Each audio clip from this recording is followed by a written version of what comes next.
Olá, irmãos! Sejam bem-vindos à Igreja Presbiteriana da Coama. Hoje nós falaremos acerca do estado intermediário da alma. Eu convido você a abrir sua Bíblia em Eclesiastes, capítulo 12, versículo 7.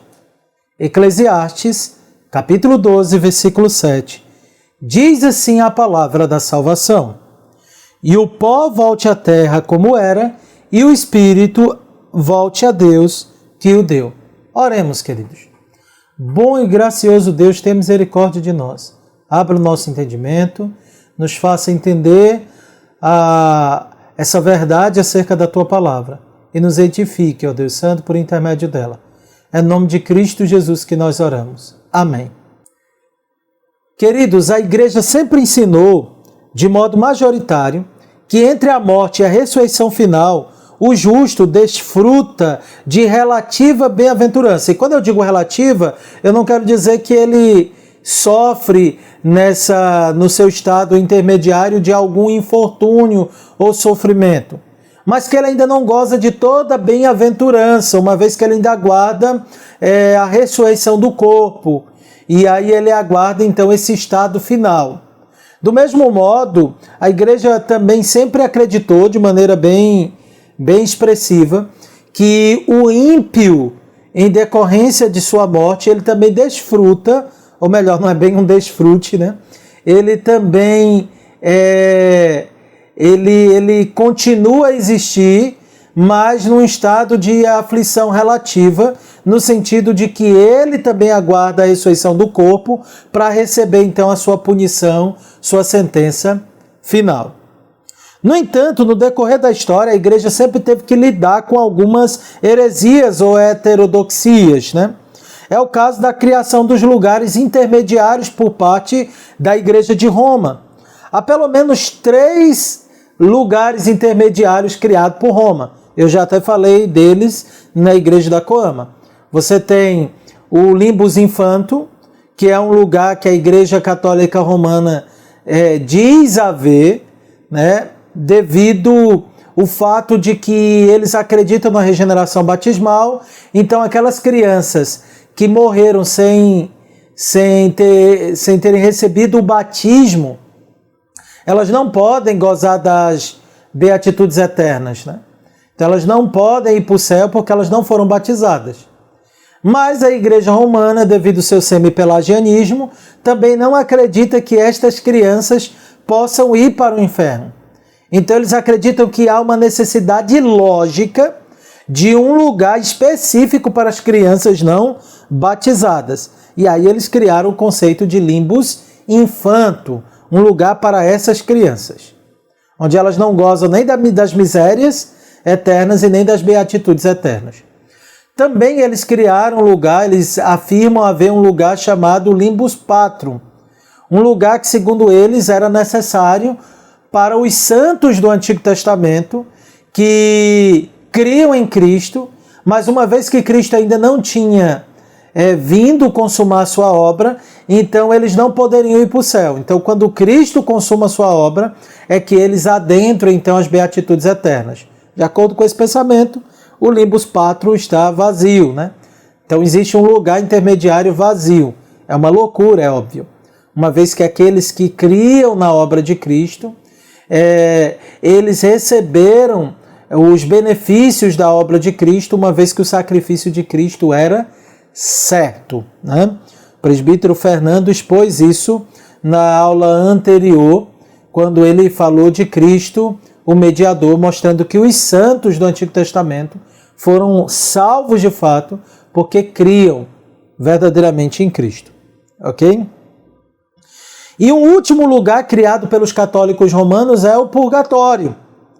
E a doutrina do purgatório, embora tenha encontrado algum lugar em algumas mentes até brilhantes da igreja antiga e medieval, os católicos tentam fundamentar essa doutrina em escritos no pensamento de Agostinho de Hipona. Mas o grande fato é que, como bem pontuou Carlos Coletti, em seu livro Inovações do Romanismo, nesse livro, Carlos vai apontar que a ideia de um purgatório só foi submetida pela primeira vez a uma discussão conciliar no dia 15 de março de 1438, no Concílio de Ferrara.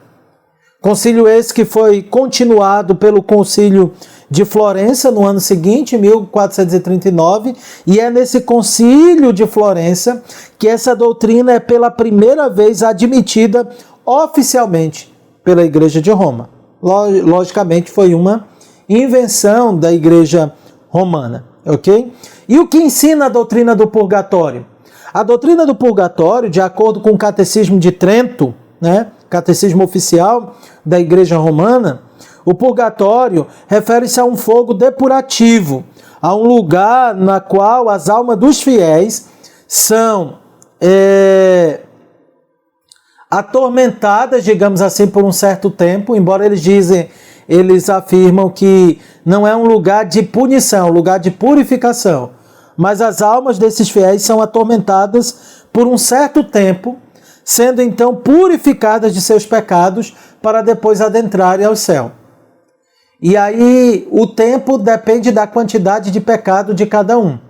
E é por causa disso que há necessidade de se fazer preces, missas pelos mortos para tentarem diminuir o tempo deles nesse período de purificação por meio do fogo.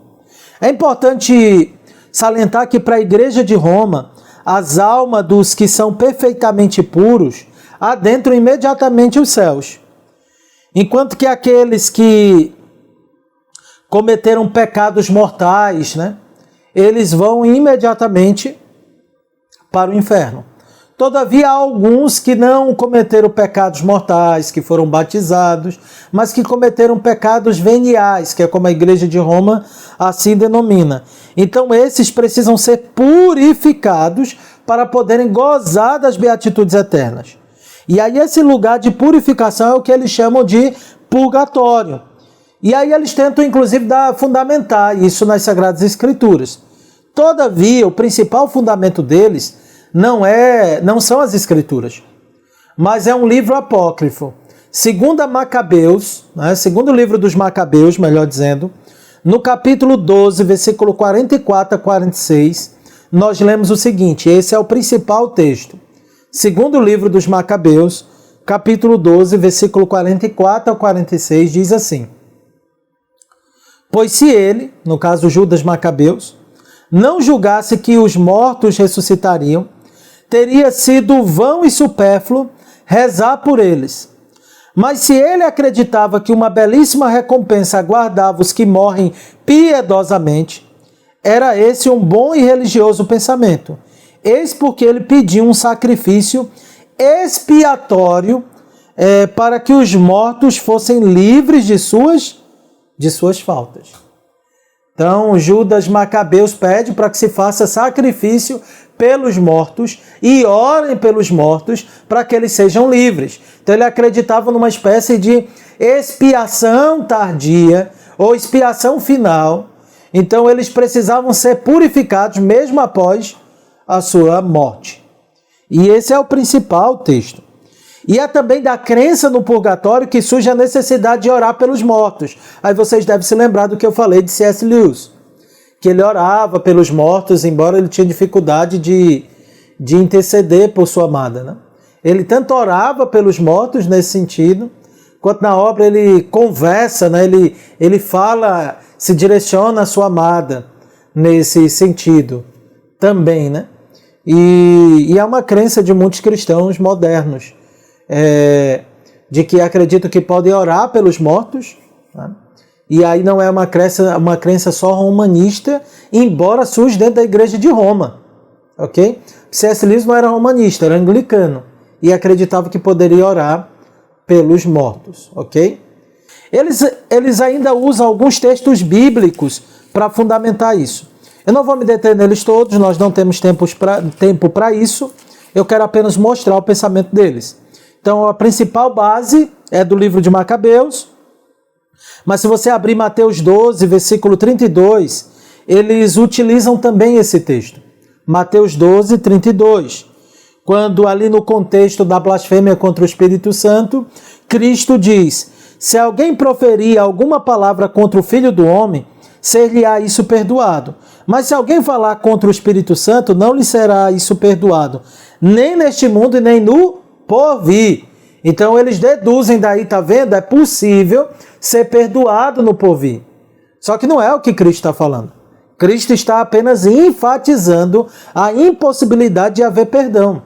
Não existe hipótese alguma, e aí Cristo usa então um exagero de argumentação, uma espécie de hipérbole, né? Nesse sentido, para enfatizar que de fato não há possibilidade de perdão. Mas eles inferem daqui a doutrina do purgatório. Eles também inferem a doutrina do purgatório de 1 Coríntios 3, de 11 a 15. 1 Coríntios 3, versículo de 11 a 15, que diz o seguinte: 1 Coríntios 3, de 11 a 15. Porque ninguém pode lançar outro fundamento além do que foi posto, o qual é Jesus Cristo. Contudo, se o que alguém edifica sobre o fundamento é ouro, prata, pedras preciosas, madeira, feno, palha, manifesta se tornará a obra de cada um, pois o dia a demonstrará, porque está sendo revelada pelo fogo, qual seja a obra de cada um, o próprio fogo provará.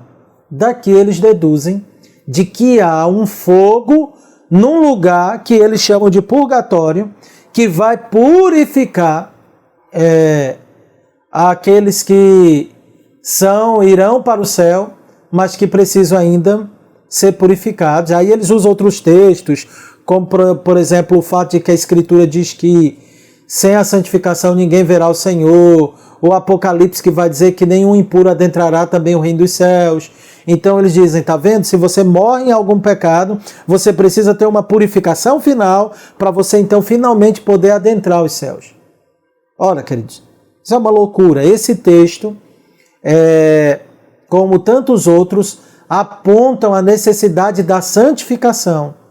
O que o apóstolo Paulo está falando aqui é da purificação que ocorre não no mundo vindouro. Não há nenhuma alusão aqui no texto ao mundo vindouro. Não há nenhuma alusão a um lugar de purificação. Perceba que eles usam textos vagos. E nenhum desses textos está dizendo, olha, quando a pessoa morre, ela vai para um lugar, ela vai ser purificada lá, e aí então ela vai para o céu. Não há nenhuma alusão a isso. A Escritura só fala de 2 lugares para o qual o homem pode ir. Ok? Como veremos, o paraíso, né, chamado de seio de Abraão, e o estado final, que é o novo céu e nova terra, ou o inferno, cujo estado final é chamado também de lago de fogo. Não há nenhuma menção a um lugar de purificação. E nós veremos também que não há menção disso porque a obra de Cristo é suficiente, não é necessário uma purificação a posteriori. Essa purificação ela está acontecendo agora, e quando alguém morre, ele é contemplado absolutamente por causa da obra de Cristo Jesus. Tá bom? Mas enfim, o fato é que nenhum desses textos prova a existência de um lugar intermediário chamado purgatório. E nós veremos por quê. Ok? Nós vamos refutar essa posição. Eu estou aqui já dizendo que não procede esses textos bíblicos, mas nós veremos que a posição bíblica acerca do estado da alma daqueles que morrem, a posição bíblica por si já refuta a ideia de um lugar intermediário. Todavia, ainda há uma outra heresia relacionada ao tema, que não diz respeito necessariamente a um lugar intermediário. Essa outra heresia não é acerca de um lugar intermediário, ela não adentra nesse ponto, mas é uma heresia que diz respeito ao estado, à condição daqueles que morrem. O nome dessa heresia é chamada de psicopaniquia. O que significa isso, a palavra psicopaniquia? Ela é uma heresia bem conhecida na atualidade como a heresia do sono da alma, ok? Ou a crença de que a alma após a morte continua a existir, mas num estado de repouso inconsciente. Esse pensamento ele encontrou algum lugar em movimentos sectários dentro da igreja. Ali pelos primeiros séculos, sendo os movimentos mais expressivos os anabatistas, que criam nessa heresia, E movimentos um pouco mais modernos, como os russelitas, as conhecidas testemunhas de Jeová, e os adventistas. Eles acreditam nisso. Eles argumentam que a Escritura afirma esse estado de inconsciência. Então, quando a pessoa morre, segundo eles, essas pessoas entram num estado de sono, elas não têm consciência, elas descansam. A alma de todos, quando morrem, descansam junto com o corpo. E aí eles buscam alguma fundamentação bíblica para isso. E tem alguns textos que parecem fundamentar isso. E é o texto de Eclesiastes 9, versículo 4 a 5. É um texto muito usado por eles. Eclesiastes 9, versículo de 4 a 5, onde nós lemos: Para aquele que está entre os vivos, há esperança, porque mais vale um cão vivo do que um leão morto. Porque os vivos sabem que hão de morrer, mas os mortos não sabem de coisa nenhuma. Nem tampouco terão eles recompensa, porque a sua memória jaz no esquecimento. É um texto que eles usam, ok? Então eles vão dizer, tá vendo? Quem morre, a memória jaz no esquecimento. Questão que se eles fossem usar esse texto de maneira honesta e para manter a posição deles, eles também deveriam dizer que esse texto mostra que não há nenhuma recompensa para quem morre. Então seria como se esse texto estivesse dizendo que a pessoa que morreu acabou. Então não há nenhuma esperança acerca do futuro. Mas esse texto não está tratando do estado da alma após a morte. Esse texto está tratando da perspectiva de quem olha. Os mortos, aqueles que partem, eles não têm mais nenhuma, digamos assim, influência pessoal na vida dos que vivem. Aqui, é claro, eu não estou ignorando que pode haver uma influência por meio das obras que eles executam, disso tudo, que inclusive é também temporário e demonstrado isso aqui em Eclesiastes. Mas o ponto é que quem morreu, então a vida aqui, a sua participação ativa aqui se dá enquanto você está vivo. Morreu, acabou. Acabou o quê? A sua participação nas obras debaixo do sol. Não acabou a sua existência. Nós vamos até ver que Eclesiastes 12, 7, nós lemos isso aqui, diz que o pó volta à terra e o Espírito a Deus que o deu.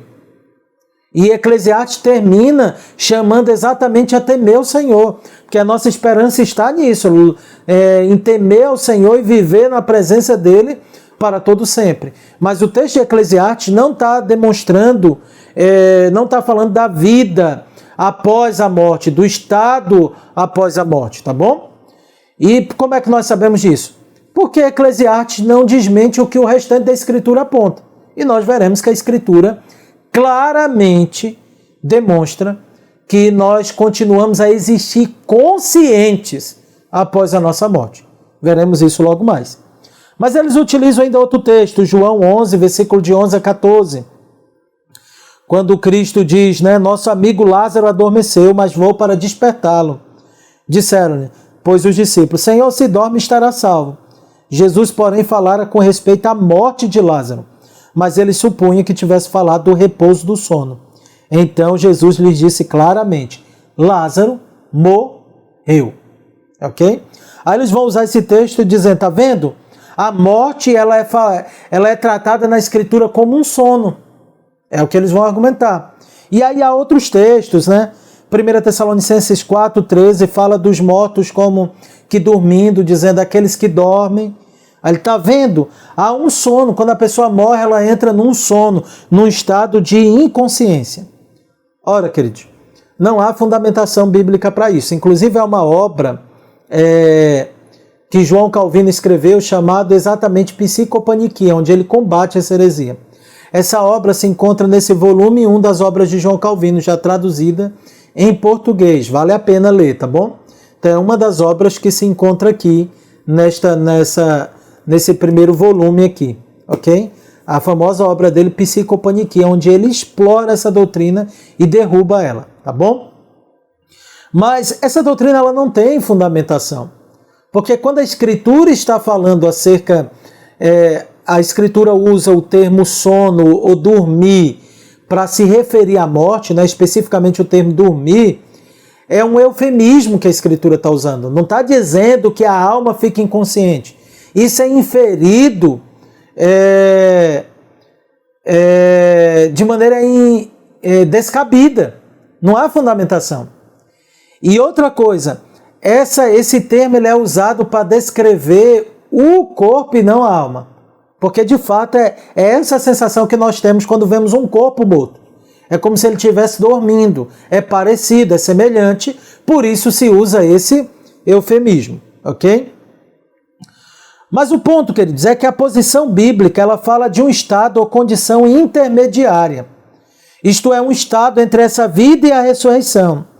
E é importante salientar que nós não defendemos e nem usamos o termo lugar intermediário. Não existe lugar intermediário, tá bom? Quem defende a ideia de lugar intermediário é a Igreja Romana. Nós falamos de estado intermediário, isso é diferente. Você entendeu? Nós falamos de estado intermediário e não de lugar. E a razão é simples. A Escritura fala apenas de duas posições. Um lugar de bem-aventurança e um lugar de tormento. Veremos isso já, tá bom? Então, mas a Escritura não fala de um lugar que fica entre esses lugares, ok? O que há é uma condição ou um estado intermediário. Isso se dá porque o ser humano ele é um ser psicossomático. Lá vem outra palavra grande. Falamos psicopaniquia, agora psicossomático. O que tem em comum? Você já percebeu aí a expressão psique, que é uma das expressões que a Bíblia usa no Novo Testamento para a alma. Psique e pneuma, né? Então, psique é a alma. Somático vem de somatos, que é corpo. A ideia é que o ser humano ele é uma unidade de corpo e alma. Alma e espírito na Bíblia é usado intercambiavelmente. A ideia é que o homem ele é composto de uma parte material e imaterial. E o homem é completo quando há uma junção, uma unidade disso. Vemos isso lá em Gênesis 2:7, quando Deus cria o homem do pó da terra e sopra nele o que? O fôlego de vida, e ele se torna alma vivente.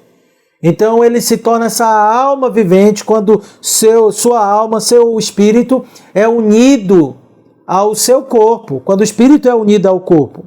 Ok? Então o homem deve ser visto de uma maneira integral e não de uma maneira tricotomizada e nem dicotomizada. Ele deve ser visto como uma unidade, embora ele tenha sim uma parte material e imaterial. Inclusive a morte é a separação dessas partes, que é o que Eclesiastes 12:7 que nós lemos nos mostrou, ok? Que aí há de fato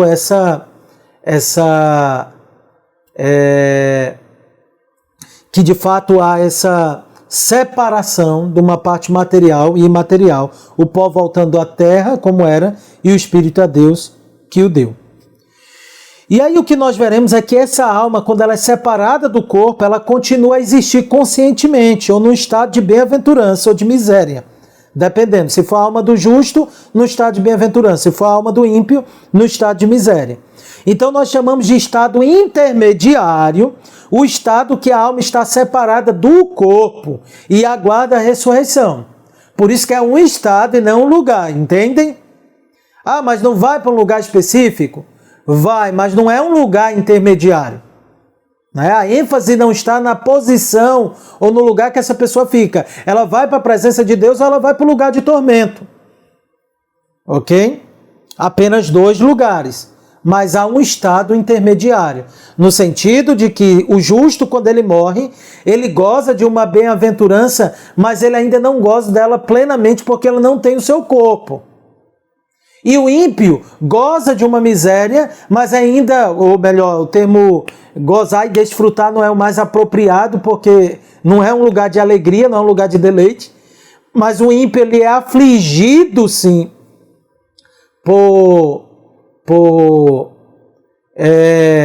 misérias, mas ainda apenas em sua alma, aguardando a ressurreição do seu corpo. Por isso nós falamos de estado intermediário.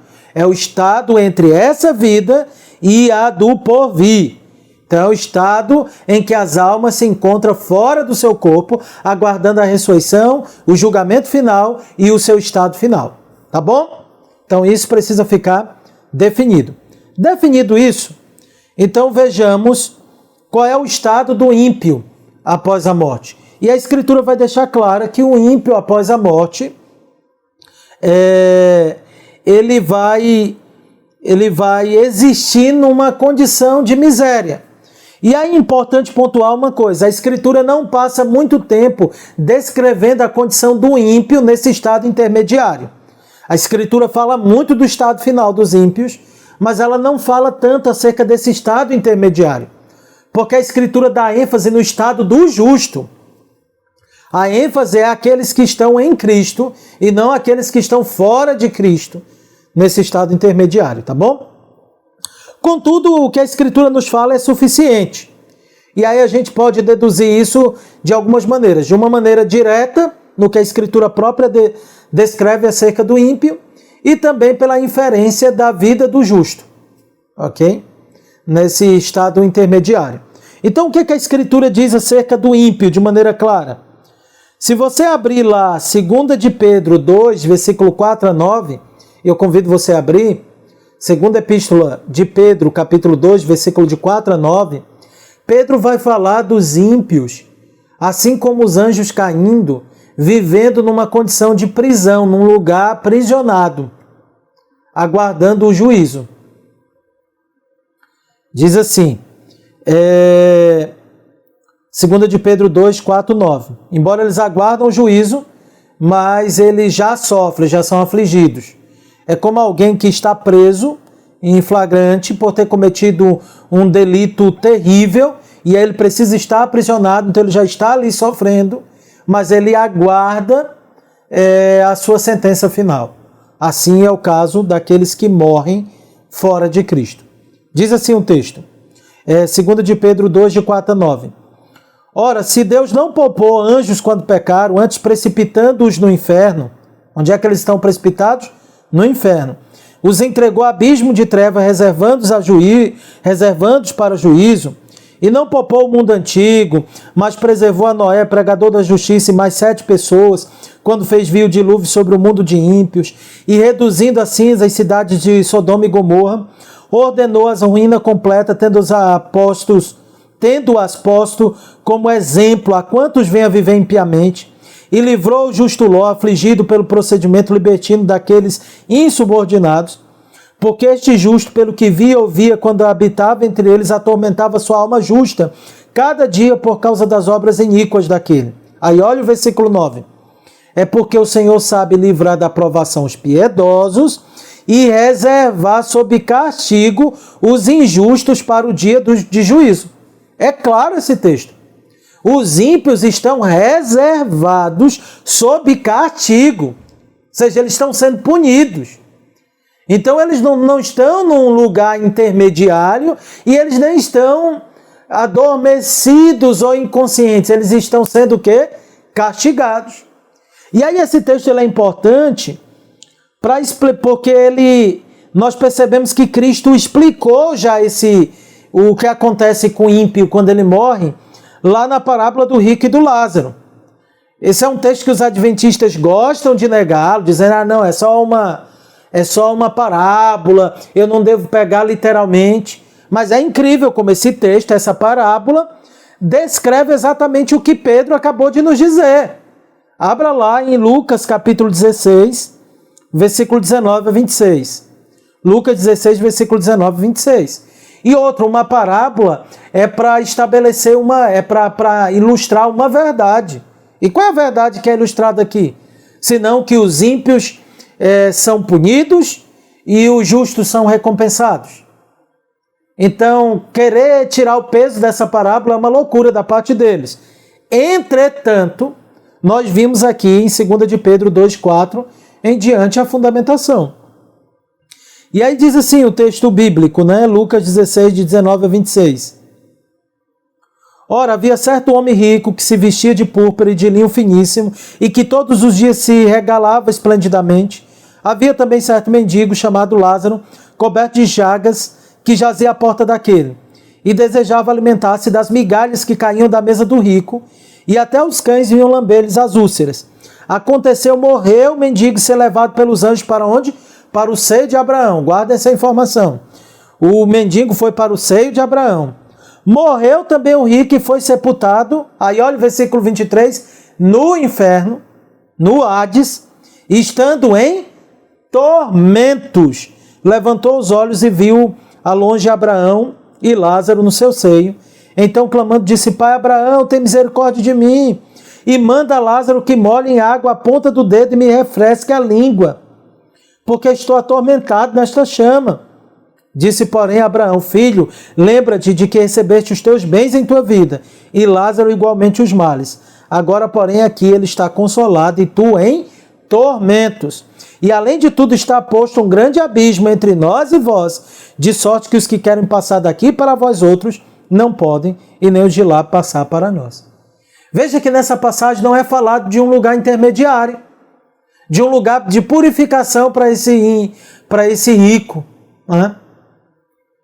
E veja que também não é descrito um pecado aqui mortal dele, ok? Ele era apenas alguém que não se preocupava com a vida do porvir, né? Alguém que não viveu de fato para a glória de Deus e foi punido porque ele fez da sua riqueza o seu ídolo, ok? Mas não há um lugar de purificação para ele, mesmo ele chamando Abraão de pai. E Abraão só fala de 2 lugares: o lugar onde ele está, e o Lázaro também estava, e o lugar onde o rico estava. E outra, perceba que esse texto mostra que o ímpio está o quê? Consciente. Ele não está dormindo, ele está consciente. Essas passagens nos ensinam, queridos, acerca dos ímpios, que eles estão num lugar fixo, intransponível, e continuam vivos e conscientes, né? Completamente conscientes, e estão separados de Deus. Os ímpios não foram para um purgatório e nem estão dormindo inconsciente, aguardando a ressurreição do corpo. Estão conscientes, sendo atormentados. É o que essas 2 passagens explicam claramente. Tudo bem? Definido isso, vejamos agora o que a Escritura diz acerca do justo. E ela fala mais acerca do estado do justo, né? Gasta mais tempo. E nesse tópico, meu objetivo é apenas apontar o estado intermediário das almas dos justos.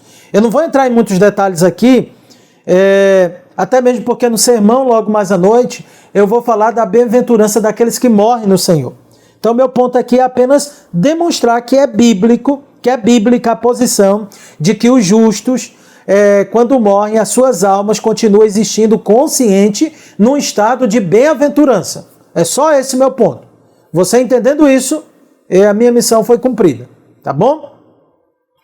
Então, acerca do justo, nós podemos fazer uso da mesma passagem anterior, quando fala, por exemplo, do Lázaro, no versículo 22, indo para o seio de Abraão. Tá? Um estado de descanso totalmente oposto do rico que estava em tormento. Mas fora isso, nós temos alguns textos bíblicos que apontam para esse estado glorioso, né? Temos algumas inferências, por exemplo, Gênesis 5, versículo 24, somado a Hebreus 11, versículo 5, nos lembra de Enoque sendo tomado para estar com Deus. Você lembra disso? Gênesis 5, 24 e Hebreus 11, 5. Então Enoque não foi tomado para dormir até o dia da ressurreição. Ele foi tomado para estar com o Senhor. Agora um texto interessante, abra lá. Salmo 16, versículo 10. Salmo 16, versículo 10 e 11. Olha o que diz esse texto. Esse texto é um salmo messiânico, aponta para Cristo. No versículo 10 isso é bem claro. E o que é interessante é que o versículo 10 diz assim, do Salmo 16. Pois não deixarás a minha alma na morte, né? Nem permitirás que o teu santo veja a corrupção. Tu me farás ver o caminho da vida, na tua presença a plenitude de alegria, na tua destra delícias perpetuamente. Esse texto, né, do versículo 10, ele é usado lá em Atos 13, 35, para explicar, para fundamentar a ressurreição de Cristo, de que o corpo dele não foi deixado na morte. Então o contexto daqui do versículo 10 é da morte e ressurreição de Cristo, do sepultamento e ressurreição. Então o versículo 10 está falando do sepultamento, o versículo 11 da ressurreição. E o que é dito aqui na ressurreição de Cristo? Tu me farás ver os caminhos da vida e na tua presença a plenitude de alegria e delícias perpetuamente. Ok? Então quando Cristo ele morreu, ele desfrutou, né, da presença, né, do seu Pai. Lembrando que a morte e a ressurreição de Cristo também são paradigmáticas para a nossa morte e ressurreição. Então, o estado intermediário de Cristo, né, até mesmo ele antes da ressurreição, quando ele estava na sepultura, o seu corpo estava lá, mas o que ele disse para o ladrão da cruz? Nós já veremos. Hoje mesmo estarás comigo no paraíso. Mas qual é a ênfase desse texto do Salmo 16? É mostrar que na presença do Senhor há delícias perpetuamente. E aí você se lembra de Eclesiastes 12:7? O pó volta à terra como era e o espírito a Deus. E quando esse espírito volta a Deus, no caso do espírito do justo, o que há? Delícias perpetuamente. Beleza? Mas vamos mais. Temos o caso de Elias lá em 2º livro dos Reis, capítulo 2, versículo 1, que ele também foi tomado ao céu. Então Elias foi tomado pelo Senhor. Temos o caso de Moisés quando morreu, não é verdade? Moisés e Elias então saíram daqui, Moisés morreu, Elias foi tomado pelo Senhor. E aí por que eu estou dizendo isso? Quando você abre lá em Mateus 17, versículo 3, no Monte da Transfiguração, quem que aparece para Jesus? Mateus 17:3, você pode ver lá. Quem é que aparece para Jesus? Elias e Moisés, conscientes, vivos. Os apóstolos reconhecem, né? Pela descrição de Cristo e pela forma como Cristo falava com eles. Moisés e Elias não estavam inconscientes, estavam conscientes. Mas não para aí. Lucas, capítulo 23, versículo 46, Cristo na sua morte, ele não disse que ia passar ali 3 dias em estado de inconsciência para ressuscitar. Em Lucas 23, 46, vemos Cristo dizendo para o Pai receber o seu Espírito. Lembrando Eclesiastes 12, versículo 7. Ele entrega ao Senhor o seu Espírito. Ok? E aí Lucas 23, 43... é o texto clássico onde o ladrão então um dos ladrões pede para Cristo lembrar dele. E Cristo disse, em verdade, te digo, hoje mesmo estarás comigo no paraíso. Lucas 23, 43. Os adventistas tentam mudar a frase, né? Mudando a vírgula de lugar, dizendo assim, que a tradução é, em verdade, te digo hoje, estarás comigo no paraíso. Ora, queridos, é absurda a linguagem. É claro que Cristo está dizendo hoje, né? Não há necessidade dessa ênfase. O que Cristo está falando para o ladrão é que naquele momento ele estaria com Cristo no paraíso. E esse paraíso é o que? O seio de Abraão. É o lugar onde o mendigo estava. Então não é um lugar de inconsciência. Se fosse, Paulo não teria dito lá em Filipenses 1, 23, que preferiria morrer e estar com Cristo, que era muito melhor. Então Paulo tem a ciência que se ele morresse, ele estaria com quem? Com Cristo. Porque foi essa a promessa de Cristo para o ladrão da cruz. E Paulo interpretou lá em Filipenses 1, 23, que se ele morresse ali, ele também estaria com Cristo. Estar com Cristo não é uma promessa para o futuro, para um futuro lá na consumação, melhor dizendo. É claro que é uma promessa para o futuro, quando eu morrer, eu estarei com Ele. Mas não é uma promessa para a consumação, para o estado final.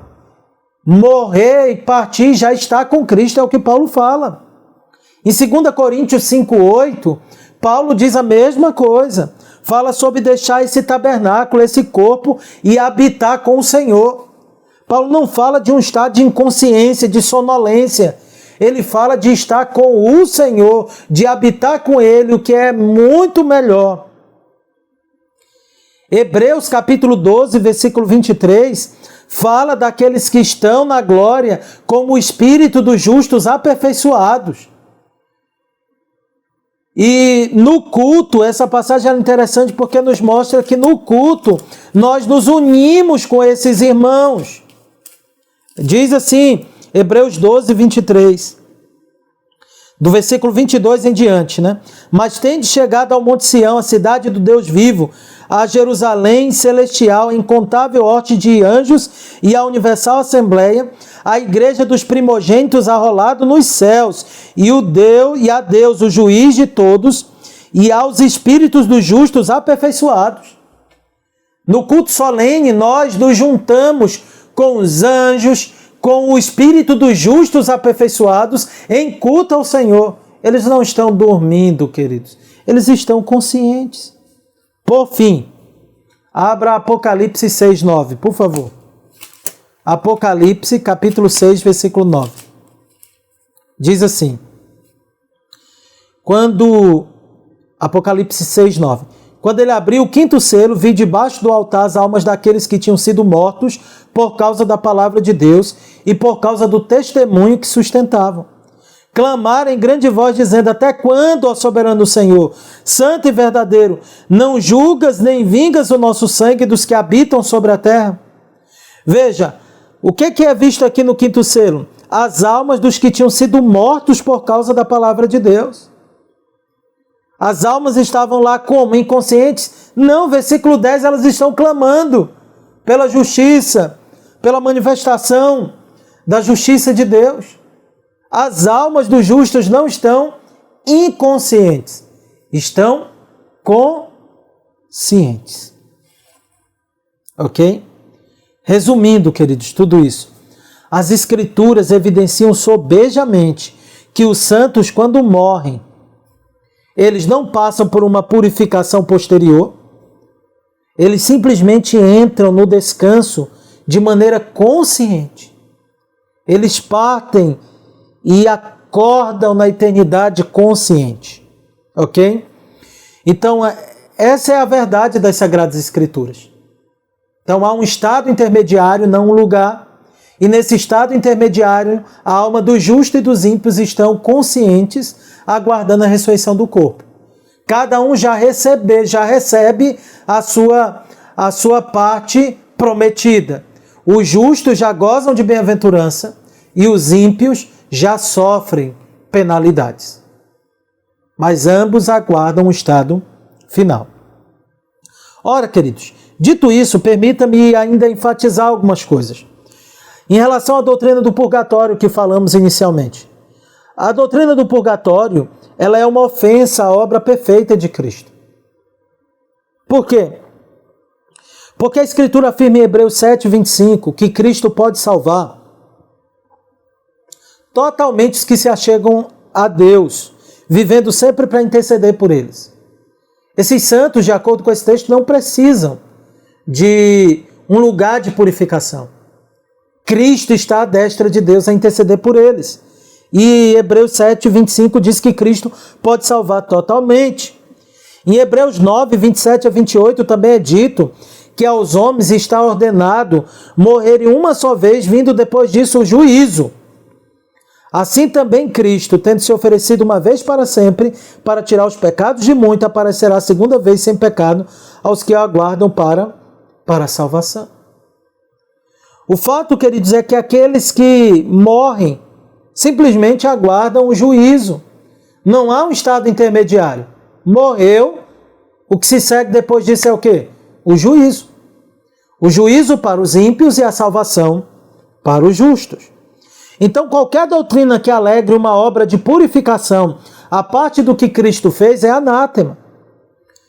E os textos usados pelos romanistas para se referir a um suposto purgatório, como vimos, na realidade fala de santificação no tempo presente. Não há nenhuma alusão clara e evidência de um lugar intermediário. Tudo isso é criado pelos romanistas para suprir uma carência causada por uma deficiência teológica deles. O que acaba levando-os a fazer uma interpretação forçada e infundada. De acordo com isso, quer dizer, a doutrina do purgatório ela é herética, porque ela ofende a obra de Cristo. É como se a obra de Cristo não fosse completa. Sabemos que uma vez que Deus nos declarou justos, pronto, a morte literalmente nos leva para o lugar de bem-aventurança. Se eu estou fora de Cristo, então a morte me levará para um lugar de tormento. Mas a obra de Cristo, ela é completa ou continuamos mortos nos nossos delitos e pecados. Não é um fogo que nos purifica, é o sangue de Cristo, é a obra dele. Também é importante pontuar, e aqui a gente chega naquilo que eu disse que responderia a semana passada, que a oração pelos mortos, né, que C.S. Lewis faz, né, ele ora pelos mortos, embora ele disse que não conseguia orar ali pela sua amada, porque ele ficava paralisado. Mas a oração pelos mortos, queridos, é simplesmente desnecessária. Se há apenas dois estados, paraíso e inferno, né, o seio de Abraão e o inferno, e como vimos lá em Lucas 16, um não pode passar de um lugar para o outro. Não há qualquer alusão a um lugar intermediário. Então orar pelos mortos não tem sentido algum. É um absurdo. Se há um abismo intransponível entre o inferno e o paraíso, é inútil orar por quem já morreu. É inútil orar para quem está no estado de miséria, porque de lá ele não pode sair. E é inútil orar para quem está no estado de bem-aventurança, porque ele não necessita de oração. Ok? Não precisa de nada. Ademais, a oração pelos mortos, ela é pecaminosa, pois ela pressupõe que a obra de Cristo não foi plena. Então eu tenho que estar orando ainda para que a pessoa que morreu, ela possa então ser plenamente salva. Que loucura isso! É ofender a obra perfeita de Cristo. É ofender o que diz Hebreus 7, 25. Que a obra de Cristo foi feita de uma vez por todas e é suficiente para salvar todos aqueles que se achegam a Ele. Não é necessário nada mais. Não há um caminho de iluminação do purgatório para o céu. É absurda essa ideia, querido. É absurda, ok? Quanto à psicopaniquia, né, o sono da alma, ficou evidente aqui em nosso estudo que essa doutrina não passa de um delírio. A Escritura afirma sobejamente o estado consciente da alma após a morte, aguardando a consumação. Então a dedução lógica é que quando a Escritura fala da morte como um sono, é apenas um eufemismo para a morte do corpo. O corpo realmente dorme, até que seja acordado dentre os mortos. A ressurreição é do corpo e não da alma. Como Norman Geisler bem pontuou, o verbo dormir é uma referência ao corpo e não à alma. Dormir é uma apropriada figura de linguagem para expressar a morte do corpo, já que a morte é temporária até a ressurreição, quando o corpo será despertado desse sono. Outro ponto interessante é que essa linguagem do sono é aplicada geralmente à morte dos santos, dos justos. Nesse caso está relacionado ao descanso dos crentes. Calvino diz o seguinte: primeiro damos o título de descanso àquilo que nossos oponentes denominam de sono. Na verdade, não nutrimos aversão pelo termo sono, não fosse ele corrompido e desonrado por suas falsidades.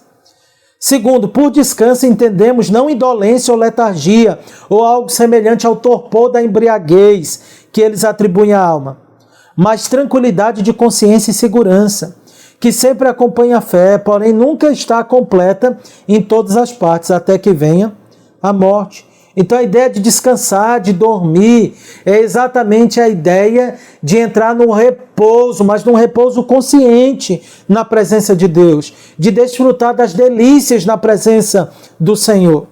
Dito isso, queridos, nós podemos dizer que os que morrem, eles realmente dormem, pois é um eufemismo para a morte do corpo. É ver aquele corpo ali sem vida e entender que ali é apenas um sono, que em breve o Senhor virá e então os mortos ressuscitarão. É um eufemismo.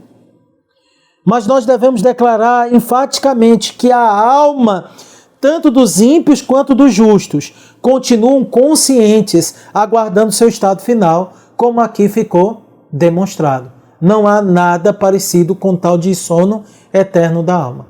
O que há é um estado intermediário, que é aquele estado entre essa vida e a do porvir. É o estado daqueles que se encontram sem o corpo, aguardando a ressurreição do corpo, para então adentrar o seu estado final. Estado final dos santos, dos justos, de bem-aventurança eterna. O estado dos ímpios, de miséria eterna. Ok? Então é isso, queridos. Logo mais à noite nós iremos estudar, meditar e ponderar na bem-aventurança dos santos, né? Então nós iremos meditar no privilégio de morrer no Senhor. Ok? Que Deus nos abençoe. Vamos orar? Gracioso e bondoso Deus, aplica, ó Deus Santo, a Tua palavra ao nosso coração. É o que nós pedimos em nome de Cristo Jesus. Amém. Pessoal, até logo mais. Deus abençoe a todos.